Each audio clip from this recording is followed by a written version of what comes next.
어제 박 대통령 측 변호인들이 헌재에서 오후에 굉장히 오랫동안 필리버스터에 가까울 정도로 이야기를 했습니다. 나름대로 헌재를 비판하고 헌법재판관들을 하나씩 열거해서 비판을 했습니다. 그래서 헌재 이정미 소장 대행이 재판부에 대한 모욕적 언사가 지나치다 이러니까 김평우 변호사가 뭐가 지나치냐 이렇게 하면서 사실은 거의 막가는 식으로 갔습니다. 자, 이까지는 그럴 수 있다 칩시다. 대통령 자리를 내걸고 붙은 재판부 부분에서 이 재판에 대한 어떤 권위를 존중하지 않고 이렇게 한 부분에 대해서 저는 부적절하다고 생각하지만 지금 처한 상황을 보면 그럴 수도 있다 이렇게 억지로 이해를 하겠습니다. 재판부 모욕에 대해서는요. 자, 그런데 말이 좀 많이 나간 부분이 있습니다. 어제 이분이 1시간 45분인가 이야기를 했대요. 자, 이 탄핵을 섞어찌개로 탄핵 사유를 섞어서 국회가 했다. 섞어찌개냐. 자, 이까지도 그렇다 칩시다. 북한식 정치 탄압이다. 국회가 야쿠자냐. 국회가 이런 소추 결의서로 국민을 속이려는 거 하는 것 또한 국정농단의 대역죄다 했습니다. 자, 국회가 야쿠자가 아니라 이번에 국회 탄핵이 되기 전까지 박 대통령이 국회 알기를 떡으로 알았던 거 아닙니까? 말은 똑바로 합시다. 자, 근데 여기까지도 억지로 이해를 합니다. 헌재가 공정한 심리를 안 해주면 시가전이 생기고 아스팔트가 피로 덮일 것이다. 대통령파와 국회파가 갈려 이 재판은 무효라고 주장하는 내란 상태에 들어갈 수 있다. 영국의 공화파 크롬웰은 혁명에서 100만 명 이상의 시민이 죽게 했다. 크롬웰은 17세기 영국의 한마디로 이 혁명을 이끌은 혁명가야 이렇게 봐야 됩니다. 영국의 17세기의 왕당파와 의회파 사이에서 내전이 1642년에 벌어졌습니다. 거의 10년간 지속되었는데요. 이 내전에서 혁명군을 지휘하여 왕당파를 물리치고 공화정을 수립하는 데 큰 공을 세웠습니다. 그리고 그 이후에 승리한 이후에 통치장정을 만들어서 이렇게 본인이 초대 호국경이라는 자리에 올랐고 이 죽을 때까지 정권을 행사했습니다. 그는요 자신을 호국경으로 만들어서 사실상 이 혁명에 의한 전제 군주처럼 굴었고 또 전국을 군관구로 나뉘어서 계엄령으로 통치를 했습니다. 그런데 이 사람이 죽고 난 다음에 시체가요 땅에서 파헤쳐졌습니다. 왕정이 복기를 한 거죠. 그래서 왕정이 복귀되면서 시신도 꺼내어져서 이 토막이 났는데요. 이 사람에 대해서는 이 내전을 갖다가 수습했다라는 평가도 받고 전 세계에서 거의 최초다시피 할 수 있는 입헌주의 정치의 발전에도 기여했다 하지만은 시민혁명의 가치를 훼손한 독재자였다라는 평가가 더 높아지고 있습니다. 사실 본인이 공화정을 만들겠다고 해놓고는 공화국을 무시하면서 왕정 복구를 불러오는 한마디로 군사 독재를 했다. 그래서 크롬웰에 대한 반발로 다시 왕정이 복구하게 됐습니다. 그래서 이 크롬웰 혁명을 갖다가 이야기를 하면서 내전을 이야기를 했다. 그러면 한국도 한 10년간 싸워야 되겠습니까? 자, 그런데 저는 헌재가 무슨 판결을 하든 존중하겠다고 이야기를 했습니다. 헌재에 만약에 기각 판결이 내려지면 저는 받아들이겠다고 이야기를 할 겁니다. 기각 판결의 사유가 적절한지 안 적절한지도 저는 따져보겠지만 그 이후에 박 대통령이 기각되어서 탄핵이 다시 되살아났다고 해서 이것이 잘못된 거다라고 하지 않겠습니다. 자, 탄핵이 인용되면 박 대통령이 집으로 가게 되겠죠. 탄핵이 인용되었을 때도 저는 그 인용에 대해서 저항하지 않을 겁니다.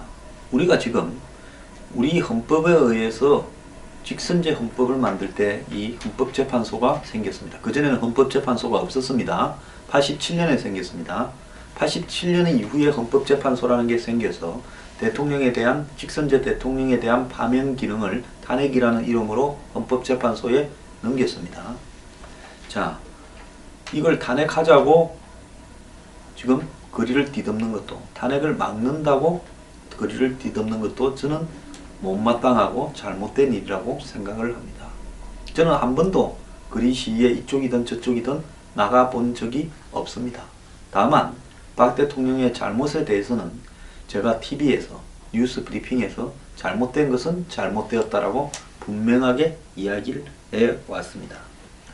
자, 우리가요, 우리 사회의 시스템이 정상적으로 작동하지 않는다라는 부분에 대한 확인이 최종적으로 될 때까지 우리는 이 사회 시스템을 부정하고 거리에 있는 우매한 군중들을 선동해서 안 됩니다. 제가 왜 거리의 군중들을 우매하다라고 표현을 썼는가 하면요, 군중들은 자기의 생각이 있어야 됩니다. 자, 저한테 많은 사람이 이야기를 합니다. 내가 태극기 집회에 나갔지만은 탄핵을, 자, 박 대통령이 탄핵 기각되는 걸 위해서만 나간 게 아니다. 안보 때문에 나갔다. 그렇다면 주최 측이 하는 이야기 중에 안보에 대한 이야기도 하도록 군중들이 말을 해야 될 거 아닙니까? 순수한 마음으로 집회에 나갔지만 집회 주도층은 사드 반대를 외치고 촛불 집회에서 또 특정인 대통령 당선시키기 위해서 이야기도 하고 그렇게 몰아갑니다. 또 이쪽에서는 박 대통령 탄핵을 기각시키는 쪽에 목적을 두고 안보를 지킨다는 건 양념으로 섞는 거죠. 솔직히 누가 정권을 잡느냐, 누가 안 쫓기나느냐를 주체하는 것이 양쪽 지도부입니다. 그냥 대중들은요, 자기 생각이 뭐든 거기에 그림에 사람 한 명 더 왔다고 보태주는 것밖에 안 된다는 겁니다. 거기에서 대중들이 지도부에 너네들 이런 말도 해라 하면서 집단 지성이 작용을 해서 그 촛불과 태극기 집회의 지도부가 빅데이터를 분석해서 거기에 가장 많이 놓은 자신의 참여하는 군중들의 생각을 담아서 집회에서 반영을 해서 그걸 내어걸고 그 연설을 하고 그걸 관철시키려고 합니까? 이미요, 촛불 지도부나 태극기 지도부는 거리의 대중들의 한마디로 의사를 민주적으로 반영하는 대의민주제에서는 훨씬 벗어나 있다. 자기 결론을 내려놓고 집회를 주도하는 사람들이라는 겁니다. 자, 그런데 이 김평우 변호사가 시가전이 생기고 공정한 심리를 안 해주면 아스팔트가 피로 덮일 거라 했는데 여기에 공정한 심리는 뭡니까? 탄핵 기각 안 해주면 이야기 아닙니까? 탄핵 기각을 공정한 심리라고 말을 하고 있습니다. 자, 내란 상태로 들어간다. 그럼에도 100만 명 이상을 죽였다. 자, 그리고 심지어 어제 강일원 재판관을 포함한 재판부와 국회 소추단을 향해 서로 편을 먹었다고도 했습니다. 북한식 정치 탄압, 국회 야구자라도 했습니다. 저 국회를 비판 많이 했지만요, 그렇다고 저 국회라는 기능을 갖다가 다 무시하고 다 썩은 놈이라고 하면서 그러면 그렇다고 그렇게 비판하도록 만드는데 청와대 박근혜 대통령이 임기 내내 크게 기여를 했다고 봅니다. 박 대통령 지지자들 보면 대부분 썩은 국회라고 이야기를 합니다. 저도 국회가 썩었다는 걸 인정을 합니다. 자, 국회가 썩은 부분이 청와대는 안 썩었습니까? 우리 사회가 썩은 수준만큼 국회가 썩은 거예요.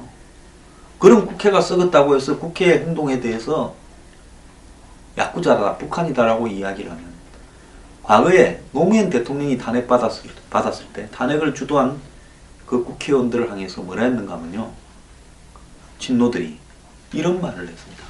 부패한 국회의원들이 감히 대통령을 탄핵할 수 있느냐? 자, 제가 묻겠습니다. 노무현 대통령은 부패 안 했습니까? 국회에 부패했던 것만큼 노무현 대통령도 대선 과정에서 돈을 여기저기서 받았고 안희정이 전달했고 다 입증됐습니다. 다만 대통령이었기 때문에 처벌을 안 받은 것 뿐이죠.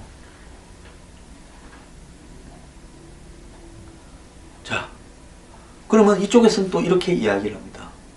노무현은 그렇게 받고도 처벌을 안 받았는데 왜 우리만 처벌을 하느냐고 또 이야기를 합니다. 자, 이런 식으로 말을 하면서요, 스스로들 다 반법치 뒤집어 엎자라는 거죠. 우리 뜻대로 안 되면 뒤집어 엎자라는 말을 하는 겁니다.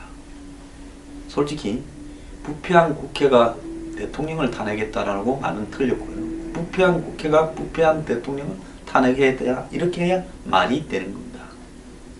부패의 이 관점이 뭡니까? 법에 어긋나는 돈을 받았으면 부패지요. 내가 받은 돈은 정의를 실현하는 칼을 사는 데 쓰여졌기 때문에 이것은 부패가 아니고, 너가 받은 돈은 너가 주머니에 들어갔으니까 부패다. 개같은 소리 하지 말길 바랍니다.